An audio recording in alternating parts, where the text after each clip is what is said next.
पप्पू के घर दो बच्चे जुड़वा पैदा हुए तो दादी बोली, लो दसो पाकिस्तान के हालात देखकर अब बच्चे भी कल्याण से डरते हैं।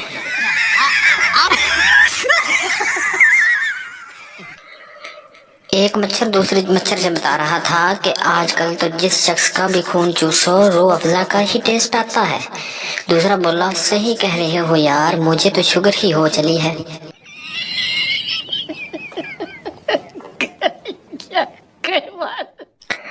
बेटा बाप से, मुझे शादी नहीं करनी, मुझे सब औरतों से डर लगता है।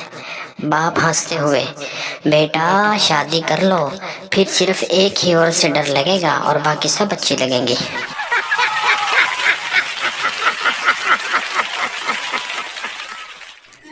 बबली, तुम अपने घर में सबसे ज्यादा क्लोज किससे हो?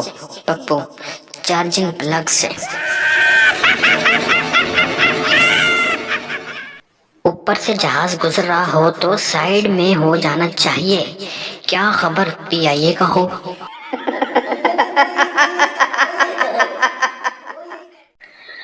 अकल बादाम खाने से नहीं आती बल्कि धोखे खाने से आती है, और मैंने हमेशा अपनी मुख्तसर सी जिंदगी में धोखे ही खाए हैं। मिसाल के तौर पर सेब, अंगूर, खजूर, अमरूद, आम, नाशपाती वगैरह सब धोकर खाए हैं।